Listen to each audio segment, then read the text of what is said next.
বিসমিল্লাহির রহমানির রহিম। আসসালামু আলাইকুম। আমি আসিয়া ইটালি থেকে বলছি।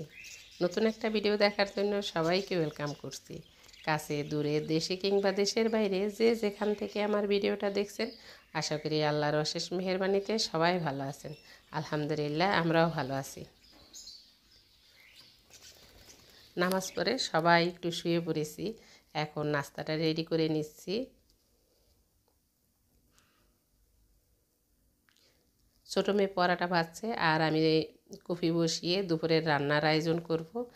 একসাথেই দুপুরের রান্নাটা করে ফেলব। যারা আমার চ্যানেল নতুন তাদেরকে অনুরোধ করব, প্লিজ আমার চ্যানেলটা সাবস্ক্রাইব করে পাশে থাকা অল অপশনটা সিলেক্ট করে রাখবেন। তাহলে ভিডিও আপলোড দেওয়ার সাথে সাথেই নোটিফিকেশন পেয়ে যাবেন। আর যারা এই কাজটা করে ফেলেছেন তাদেরকে অসংখ্য ধন্যবাদ।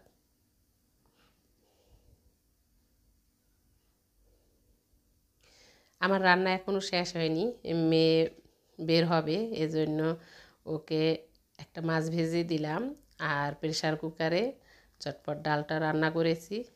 এখন ডাল, মাছ আর আগের দিনে একটু তরকারি আছে, সেটা দিয়ে গোছ ভাজা দিয়ে খেয়ে যাবে। আমি বাকি রান্নাটা করে নেব।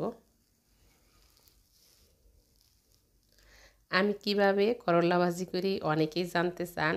আমি পেঁয়াজটাকে একটু মোটা মোটা করে কেটে নিই আর ওটাকে তেলের উপরে অল্প আছে একটু সিদ্ধ করে নিই। আর করলাটা ভালোভাবে চিপে চেপে ধুয়ে পেঁয়াজের সাথে মিলিয়ে নিই। এখানে শুধু লবণ ইউজ করেছি, কাঁচামরিচটা দিয়েছি আমি পেঁয়াজের সাথে।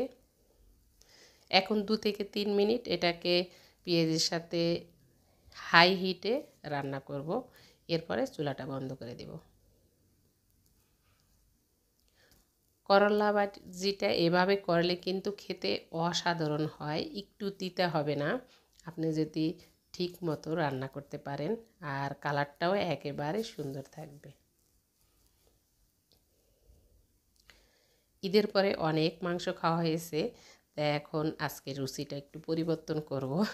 এজন্য কালিজিরা ভর্তা, চেপা শুটকির ভর্তা, করলা ভাজি, ডাল এটাই করব আর সাথে মাছ ভাজা। আমি আজকে অল্প করে ভর্তা করছি, কারণ ভর্তা করলে আমি সবসময় একটু বেশি বেশি করি, যাতে 2-3 দিন রেখে খাওয়া যায়। আজকে পাটায় বেটে করব, এই জন্য অল্প অল্প করে করছি।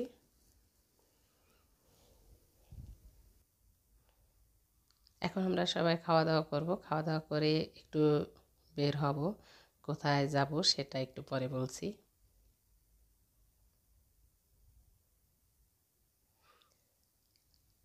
ছোট 2 মেয়েকে নিয়ে বের হয়েছি, ওদের আরবিতে দিয়ে আমরা চলে আসছি পাখি কেনার জন্য। এই পাখিগুলা অনেক শব্দ করে, এজন্য এগুলা নিব না। যে পাখিটা নিব সেটা পরবর্তী ভিডিওতে ইনশাআল্লাহ দেখিয়ে দিব। সবাই ভালো থাকবেন, আমাদের জন্য দোয়া করবেন। আল্লাহ হাফেজ, আসসালামু আলাইকুম।